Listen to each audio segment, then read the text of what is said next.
From the European Parliament here in Brussels, this is Raw Politics.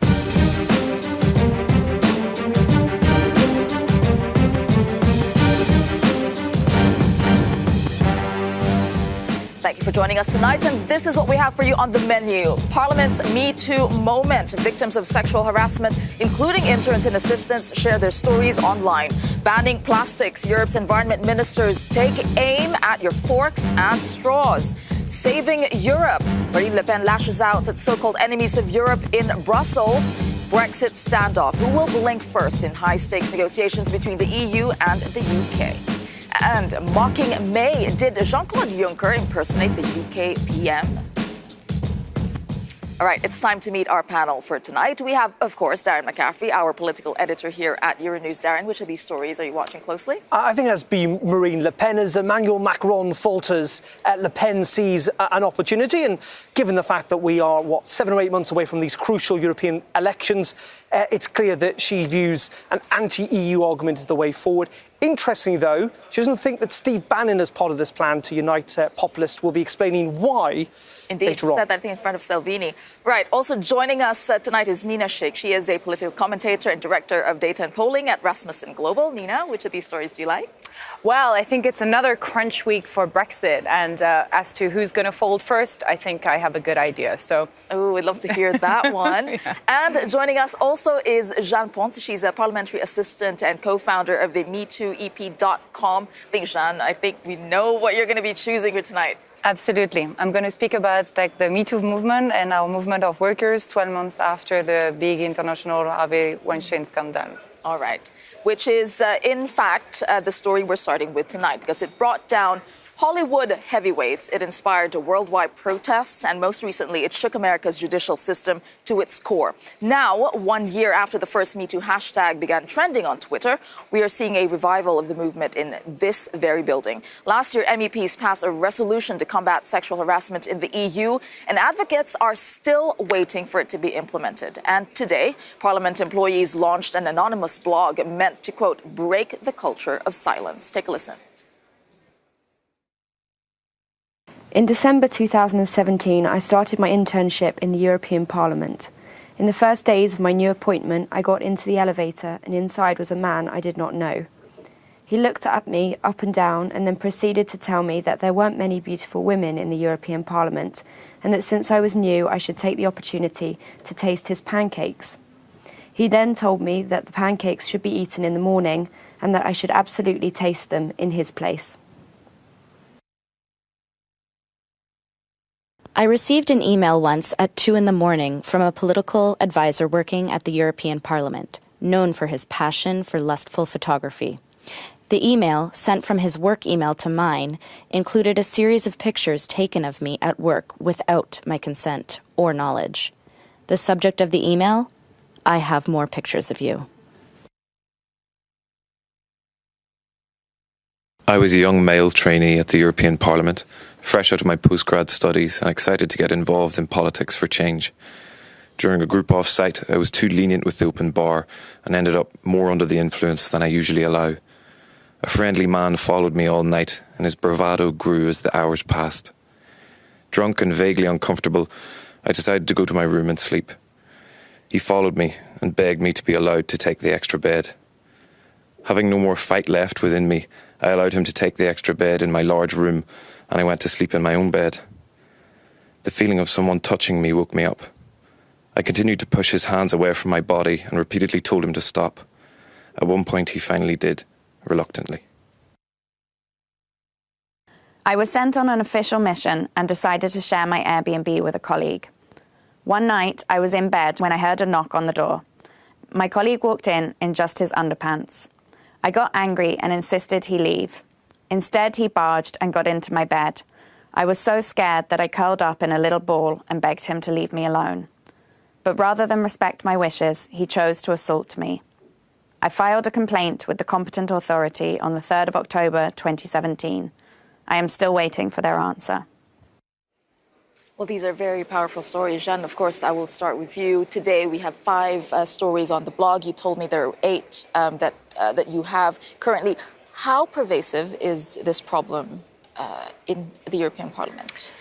So I think like those testimonies show two things mainly, that sexual harassment is still happening today, even though the members of the European Parliament have adopted last October a strong resolution with the chapter dedicated to the European Parliament. It's still happening today.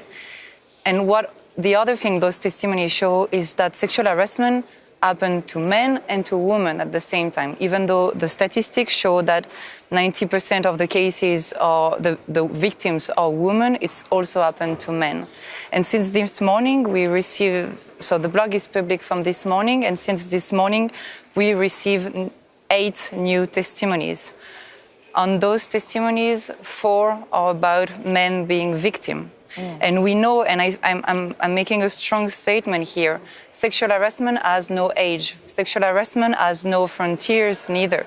Sexual harassment is not making a joke or trying to seduce someone. Sexual harassment is illegal. And we, as a movement of workers, we wanted to create a safe space for workers. And this blog is about that, sharing your testimony. Because when you share your testimony, it's the first step of getting better. Or recovering, but that and not getting used to this kind of behavior. Yeah, that also ended with one of the people who shared their stories with you still waiting for an answer to her complaint. So how would launching a blog like this or telling these stories, making it public, push the cause forward and get some action done? We want to raise awareness on the culture of silence and impunity. And what we see, of course, like the main focus will be about the testimonies because they are strong and powerful. But on our blog, there is also all the resources for people in order to get help. Because we know that the most essential thing is to no one to be alone in this experience. So in this blog, you will also have all the contact, internal contact or external contact of association dealing with sexual violences. Or also how to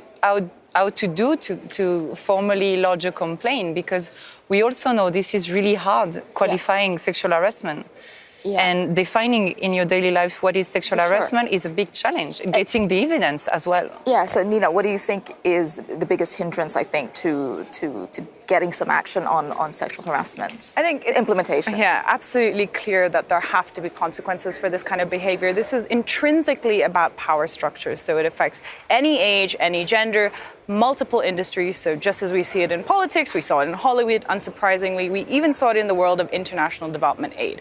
So it cannot be that known perpetrators, for example, there was a report that came out recently by the British government looking at the charity sector where known sexual harassers were quietly moved on to another job because, it was too much of a scandal to be associated with this kind of thing. So there have to be clear consequences. And I think what is also very important for this debate is to distinguish what falls under the whole Me Too sexual harassment big frame, if you will, because an inappropriate comment, whilst obviously not appropriate, is not the same thing as violent assault. And I think there needs to be a terminology to deal with each of these offences appropriately. Right. And I think that's in some ways part of the problem with what has grown up over the last year or so. I think in many regards the Me Too movement is about what you've talked about and today in Parliament. It's clearly also part of this wider movement about power. And I think it's 3 things to a degree. It is about trying to correct the wrongs of history, or the wrongs of what happened in society today, particularly that power imbalance that still exists between men and women. Hence why men like myself feel, uncomfortable talking about it, but that is it. I think second of all, the Me Too movement to date has been about giving victims or survivors the chance to tell their story. And actually what has been interesting over the last year or so, and what this blog is trying to do, is to give people who have not had a voice in the past that voice. But third of all, this is about us as a society trying to have a conversation about what we think is right and wrong, what is appropriate and not appropriate, and that extends obviously to things that are illegal and definitely wrong, to things where it's a grey area. Right. And I think in that part, one of the problems of the Me Too movement globally, not talking just about the European Parliament here, is that to a large degree men have been shut out of that discussion.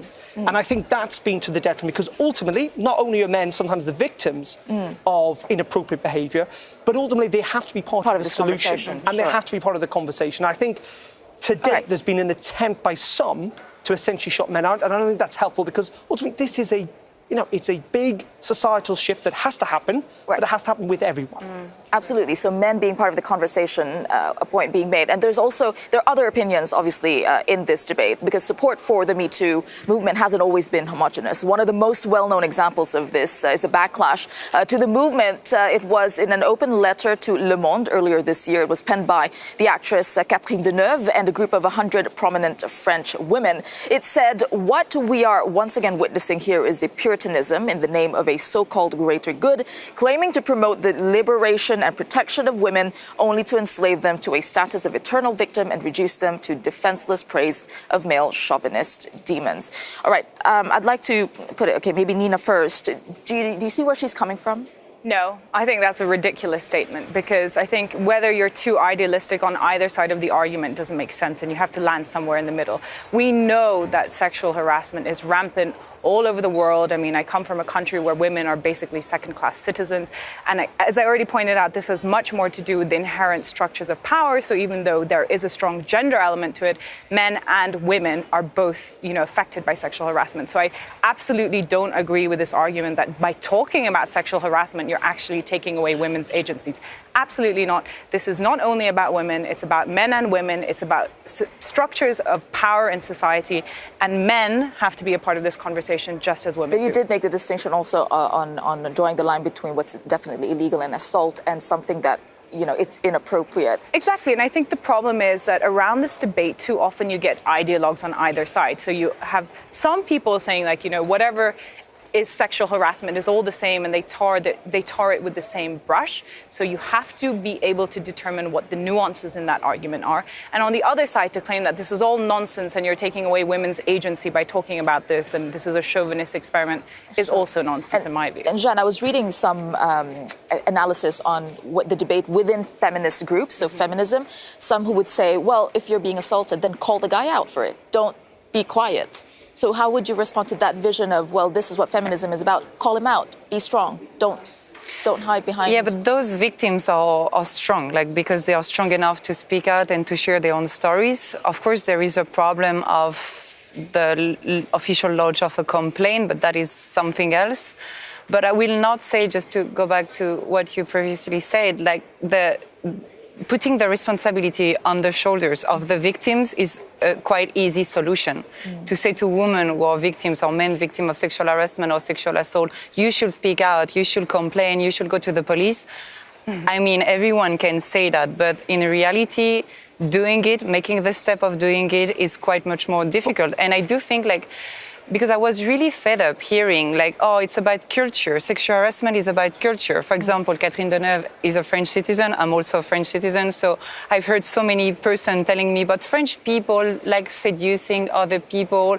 So maybe they are thinking seduction is exactly the same as sexual harassment, harassing someone. The fight against sexual harassment is not about saying to every man you will not be able to seduce anymore, or no, to but I think there is a wider conversation to be had. Clearly, there are things that are legal and illegal. Yeah. And the things that are illegal need to be treated with the law. And if you've been a victim of that, you have to speak up, and the authorities have to deal with it. That's what happens in our society. Now, there is clearly a wider debate at the moment about what we view as society to be appropriate and inappropriate. Now, that's not covered by the law. And yes, there should be potentially mechanisms up to judge what wider groups, say, the European Parliament view as appropriate and inappropriate in a workplace. But we also have to understand that is a discussion. There is no what's appropriate to you, Tesa, or to me. It's different, and that is why this conversation is so difficult. But it has to be, as I say, a conversation we all have. And this idea that because potentially someone views what has happened to them as inappropriate doesn't necessarily mean it is inappropriate. And that's the really difficult thing. And I think we have seen examples recently where, because this is not as innocent until proven guilty, we have seen people who've been accused of things that certain people have viewed as inappropriate. They've been damned for it, but we've not had that discussion about, at a wider societal level, about what they've actually done is inappropriate, and yet their lives also then lie in tatters. It's really difficult. It's a good, but just to go back to what I'll give you 10 seconds because we don't have much time. Yeah, but just to go back to what you said, this is also the reason why we did not give any names on that blog, neither of the victims, neither of the perpetrators, because we want to focus on the system and the structure of power. and what's being done about it. Okay, good discussion that we're having, an important discussion, a sensitive one, albeit, but we must be having. All right, we'll have to move on now there's a video of a woman pouring bleach on men's laps in Russia recently, and this went viral. Well, the problem is it was completely fake, and you may be surprised to learn who was allegedly behind it. Alex Morgan and our team in The Cube has been looking into this. Alex?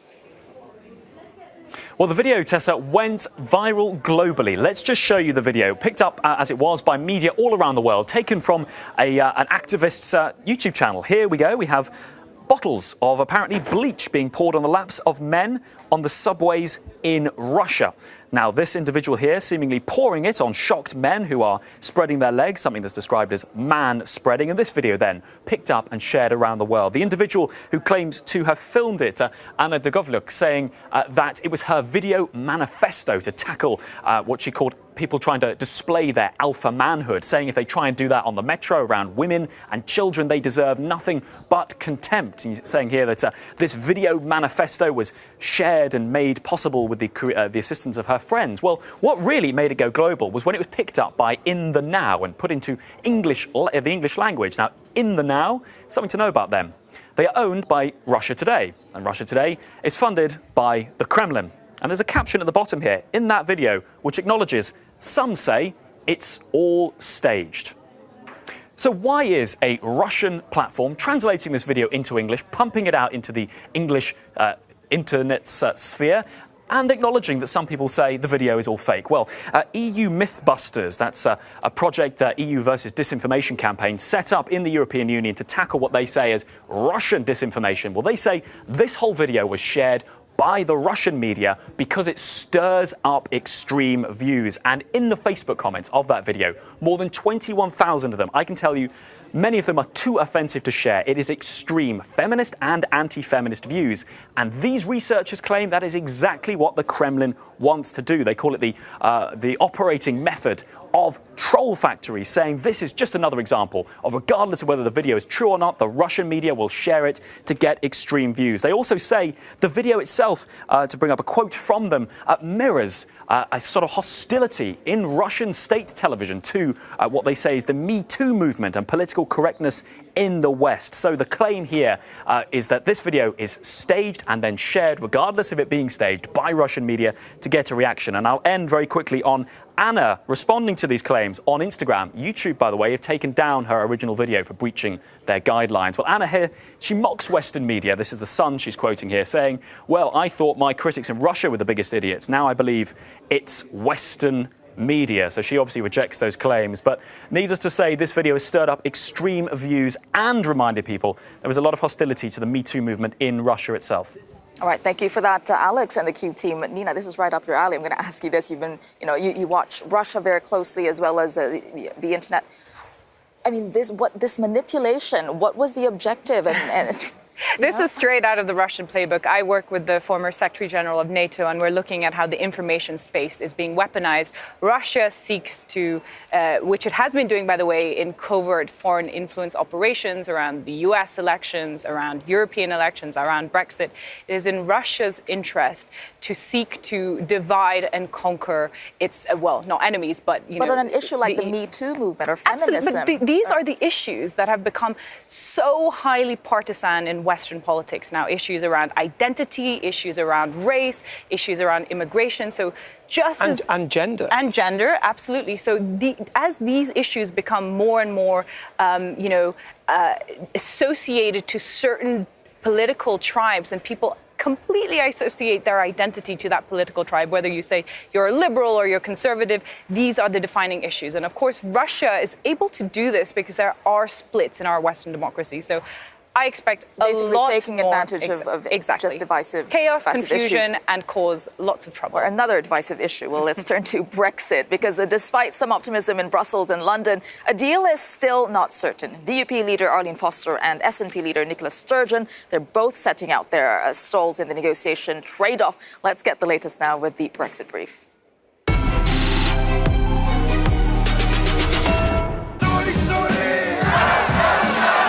Keeping the dream alive. just days after tens of thousands took to the streets of Edinburgh in a show of support for Scottish independence. Nicola Sturgeon takes to the stage of the Scottish National Party conference in Glasgow. Going into the conference, the SNP leader once again raised the prospect of independence, contrasting it with political deadlock in Westminster. Meanwhile, the leader of Northern Ireland's Democratic Unionist Party is in Brussels this week for 3 days of Brexit talks. Arlene Foster is meeting with Michel Barnier and representatives of EU member states. There's hope of a compromise on the Irish border. A breakthrough there would clear one of the last obstacles to a Brexit deal.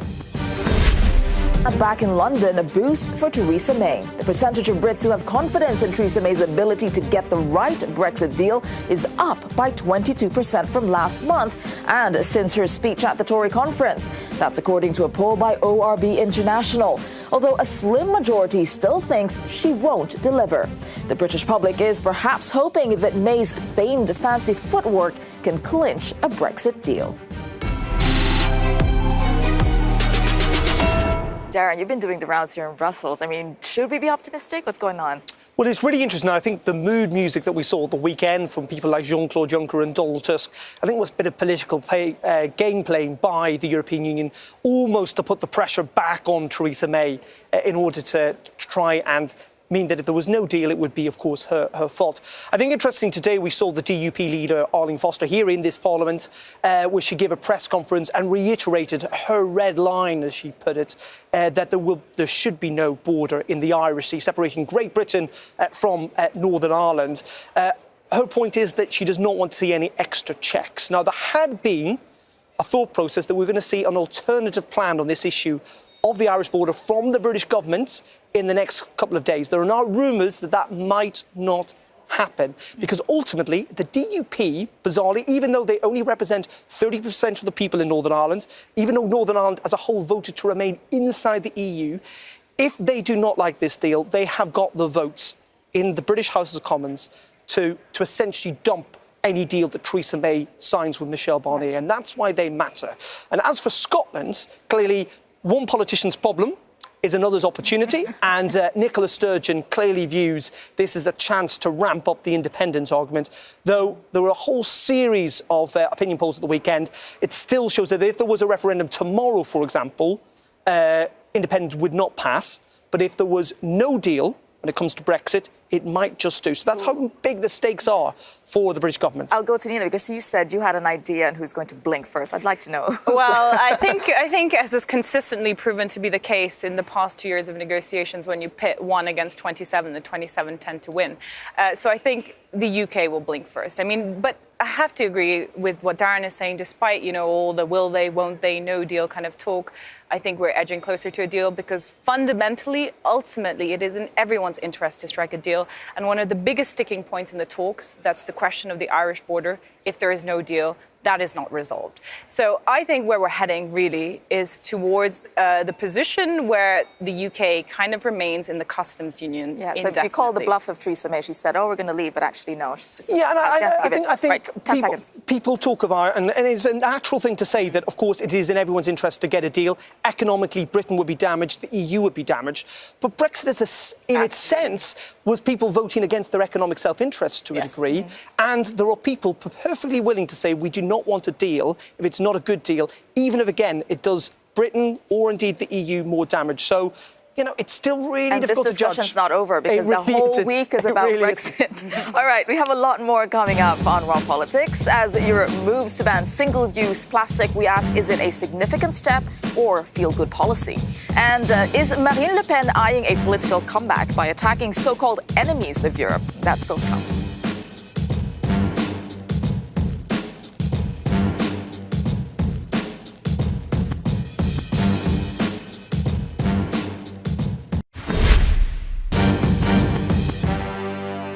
Welcome back to Raw Politics. Now, the stakes are high today in Luxembourg as the EU's top environmental body meets to vote on a range of issues that could transform Europe's ecological future or not. Environment ministers arrived for the EU Environment Council meeting, often in large German cars and people carriers. They're hoping to hash out a plan to tackle climate change by curbing CO2 emissions.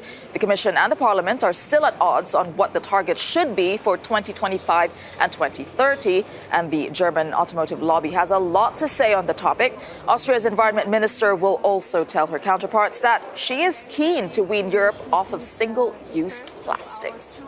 Well, let's look at what they're proposing for this so-called plastics ban. The aim is to target the 10 single-use plastic products most often found on Europe's beaches and the seas. The list includes 10 items from cutlery to balloons and tampons. Together, these make up 70% of all marine litter. But a ban is only being proposed for 3 out of the 10. And for the rest, the suggestion is that producers will take responsibility for the cleanup or the raising public awareness about the environmental impact. All right, joining me in the studio to weigh in on this, we have our political editor. He's still here with us, Darren McCaffrey. We have Green MEP Marco Affronte and Kevin Stairs from Greenpeace and the Rethink Plastics Alliance. All right, I'll start with you, Kevin. As we saw, this is not really a ban across the board. Is this enough, or is this just feel-good policy? Right. It's a step in the right direction, but it's certainly not enough. There's far too little ambition in the proposal. When you look at the seriousness of our plastic pollution crisis, it is completely out of control. We have the equivalent of a garbage truck, a municipal garbage truck, packed full of plastic waste being dumped in the oceans every single minute. This has got to stop. But fortunately, there is a good solution. If we look at your bathtub overflowing, you don't start mopping up the water before you turn off the tap. So the first thing to do is start to reduce the production and consumption of plastic, and in particular, the single-use plastic items. This throwaway culture has to end, and it is possible through reduction targets and bans. So the proposal really needs to be improved. Hopefully the Parliament can do that. What do you think, Marco? Are we focusing on the right solution? You're asking people, okay, change your lifestyles, but actually we have really powerful lobbies that possibly prevent bigger policies getting through. Yes, I think that is one of the problems. Of course, when you talk about the discussion within the European Parliament, of course, we have to listen, or we listen anyway, to the stakeholder and the lobbyists. And just an example, we have, as you said, a list of products that should be banned after this directive will become a law.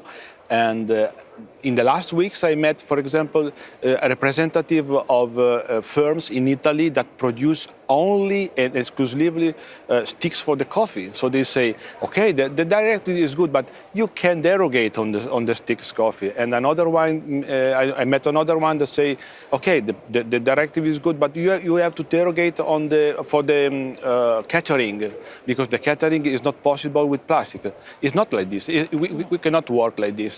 This is a change, man. This is something that we want to change in people. We want to change in mind of people. So we have to start strong, and then the people can change also the way that they consume products. Right. You know, 87% of Europeans said they're worried about the impact of plastics. But I mean, when we see that list, we go, what? I need to stop using cotton buds? I need to stop using... The bizarre thing is, even though there are powerful interested forces here, and I think 300,000 Europeans are employed in the plastic industry, it's worth hundreds and hundreds of millions of euro a year. I think actually the kind of single-use plastic campaign has been quite effective at reaching the public, having an impact. I think people do now think about single-use plastics. Clearly, businesses, to a degree, are on board. We've seen Starbucks and other good coffee retailers now charging for you to use a single-use cup. We have seen supermarkets, or the government forced supermarkets in certain countries to introduce a bag tax or a levy on plastic bags, which again has reduced the level. I think people, actually it has hit home because people do realise that they have been quite wasteful.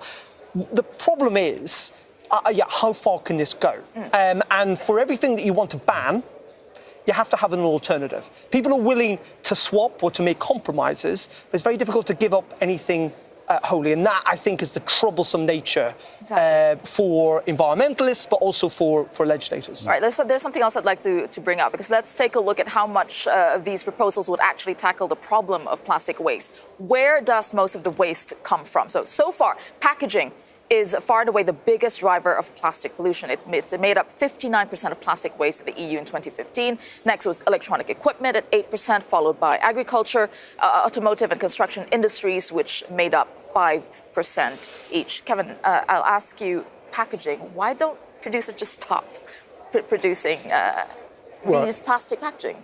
That's what should happen, actually. We need alternative systems. There's a lot of unnecessary packaging, first of all, that should be banned. And no, it is not a question of moving to alternatives, because no packaging is an alternative as well for many of these products. So but it's interesting, though, consumers go into supermarkets and we all say, like in the old days, we go and we pick up, carrots and vegetables and whatever. And some people do. Lots of consumers, when they've got a choice, actually like it being wrapped up. We've got this sense that it's cleaner and it's better for you. And that's a bigger thing about trying to change people's minds. And that's a far bigger task. And we also have the consumer, I think, or people need to feel like they're buying into this as well. You cannot just go around banning things because you will face a backlash from people. People need to feel they're part of this process. Well, there is a contribution that has to be made by the legislative body, the governments, the industry, and the consumer. That's true. But the consumers are actually being forced to address this issue where it really should be the corporations, the industry responsible for producing, especially single-use plastics. All right. There are alternative delivery systems, for example, that obviate the need for the packaging. And this is what's necessary. But without the legislative mandate, the industry is not changing. We're running out of time, but Marco, very, very quickly, I'll just give you 10 seconds to answer this. I mean, are we focusing, okay, there's plastics, but then we have coal dependence, we have the automotive industry. Are we not giving that enough attention as well? Oh, for sure. But anyway, plastic has become in the last weeks, in last months, under the attention of the public. That's why we are here discussing plastic. That's why the Commission made this kind of step further. We need to do Is it a distraction for the big industries? Not a distraction, but we need to do the same also for other items, for sure. It's always a really obvious thing because anyone who's been to a beach this summer, gone for a swim, they will have seen plastic in the ocean. And it's something that actually you can't really get away from. Right. Okay, still a big, big issue here, the environment, and definitely in the European Union. All right, but we'll move on. Just a few weeks ago, the EU launched proceedings against Hungary amid concerns over the erosion of democracy in the country. And controversially, the UK Conservatives supported the Orban government in the vote. Well, that caught the attention of Hillary Clinton, who was speaking today at Oxford University. And here's today's You Said It. It's disheartening to watch conservatives in Brussels vote to shield Viktor Orban from censure, including British Tories. They've come a long way from the party of Churchill and Thatcher. Strong words from Hillary Clinton there, but the Tories were thinking about Brexit and trade, weren't they?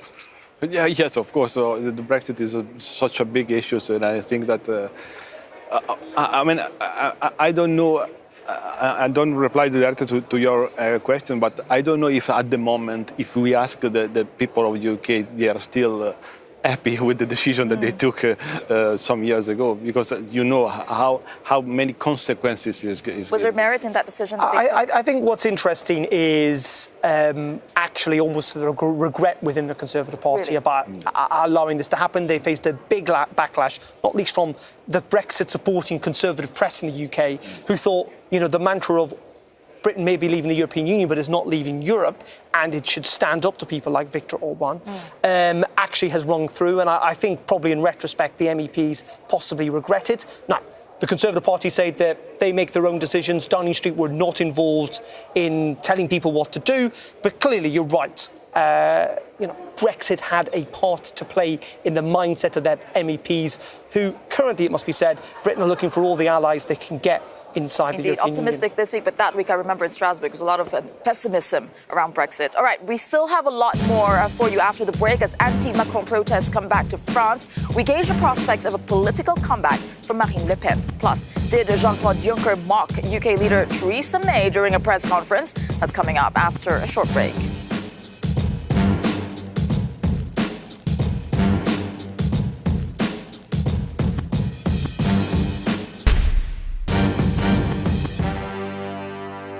Welcome back to Raw Politics. French President Emmanuel Macron hasn't had an easy time of it recently. He's faced scandal after scandal, lost countless cabinet ministers, and seen his popularity in a freefall. A cabinet reshuffle later today was supposed to draw a line under all of that, but it seems people might not share his enthusiasm.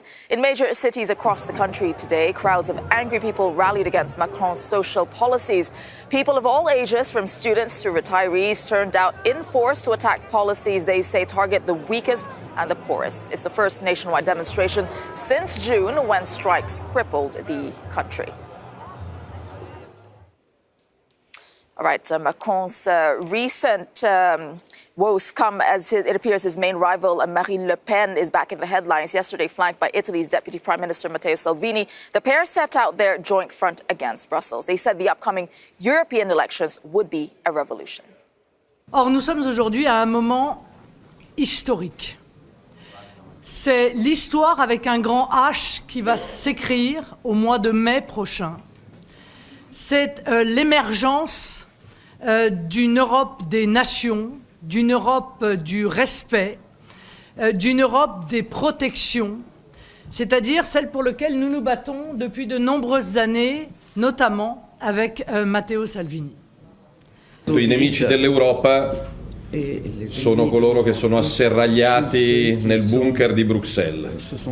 I nemici dell'Europa, dei popoli europei, della felicità dei popoli europei sono quegli Juncker, quei Moscovici che hanno portato precarietà e paura in Europa e si rifiutano di mollare la poltrona. Stiamo lavorando per restituire il futuro a 500 milioni di cittadini europei, francesi e italiani in primis. I'm joined by Darren McCaffrey, our political editor at Euronews, Nina Schick, she's back, Director of Data and Polling at Rasmussen Global, and Marco Affronte, an Italian MEP with the Greens. Nina, I'll start with you because you did work on Macron's campaign, I believe, right? So now, a comeback for Marine Le Pen, and what would that mean for Macron? I think Macron inevitably was facing an uphill struggle because, you know, he swept the Elysee on this promise of hope and change, much like Obama. So his task, you know, what he had to deliver was, first of all, not deliverable for one man and one government. So he's already fighting a losing tide with that. And second, the problem is that a lot of the big reforms he envisaged when it came to Eurozone reform didn't happen because Germany was not in the right place, the EU was not in the right place. So it's very easy for his political enemies. So it's perfect for Le Pen again. Yeah, of course it's perfect for Le Pen. But interestingly, I think, as somebody who's analyzing how Russia is, what they're doing against the West, this is almost a tactic out of Russia's playbook. So if your politics has no hope for the future, you need to create an enemy. And where Russia did that for the West, the populist parties are, of course, doing that to the EU. Of course, the EU has inefficiencies. Of course, the EU as a body and an institutional body can be improved. But to blame the EU for all of a country's woes, like Marine Le Pen or Salvini are doing, is just But isn't part of the problem, though, Macron has not helped himself? I mean, newspapers are now doing the top 9 Macron gaffes. I mean, yeah, undeniably, I'm not saying that Macron's had a great time. And, I mean, he does seem to be... His pomposity, shall we say, does not seem to help him, whether... but, I mean, what I'm saying is that he was facing an uphill battle. Circumstances in the EU did not go in his favor. And finally, let's not forget that every French president, after a while, starts to become unpopular. It seems like Did you say strikes in France? Oh, never heard of that. And, you know, what's interesting, you say that this is an opportunity for those who are pushing a populist agenda. But then here we saw Marine Le Pen distancing herself from Steve Bannon, who wants to unite, you know, populist groups, in front of Salvini. I mean, they're not looking very united, are they? I mean... No, they are trying to build something, I think, but they are not a very clear plan. They are not something in mind that is a real construction of a future for Europe. As Salvini said, we are working for the future of Europe. Do you think he will align with Steve Bannon? Sorry? Do you think Salvini will align with Steve Bannon? It's always difficult to say what is thinking Salvini. I don't know. If we see some kind of payback in this alliance, he can do it. But at the moment, I don't think it's an option. But I don't know. Really, it's difficult also for me. I am Italian, as Salvini, to understand what is in the mind of Salvini. Yeah, I find that interesting. What game do you think Le Pen is playing by distancing herself? Well, you could say in some ways it's quite ironic that nationalists across Europe are trying to unite on a European level to take on Europe. I think in part they do kind of need to organise, and Le Pen is right in the sense that the next year's elections are going to be crucial, these European elections. Clearly, populists across Europe see this as a chance to essentially get inside the beast of the European Union and try and destroy it from within. But Bannon, in her mind, isn't part of that because he's American. He's not French. Well, that is a good reason, I suppose. European. All right, it's time for today's Raw Moment, and there's mounting evidence that Brexit negotiations could turn into a dance-off between Theresa May and Jean-Claude Juncker. Let's take a look.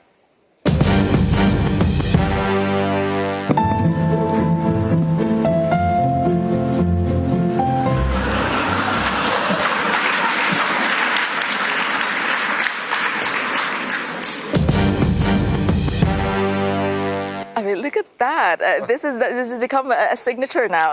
I think it's great, and clearly looking at Theresa May's poll ratings, dancing even very badly is the way to go forward. But I think, maybe the next EU Council meeting should actually be an episode of Dancing with the Stars, and we can settle the Brexit negotiations on the dance floor rather than sat around a rather dull table. I bet you a lot of the public would be up for that. I mean, Juncker's on his way out. Exactly. Would you be up for that? MEPs be up for that? Okay, I'm on board. We're looking forward to it. All right. Thank you very much to our panel, and thank you for watching us on Raw Politics. We'd like to hear what you're talking about. I'm on Twitter at Tesa Arcilla and at Euronews. You can also use the hashtag Raw Politics. Have a good evening. See you tomorrow.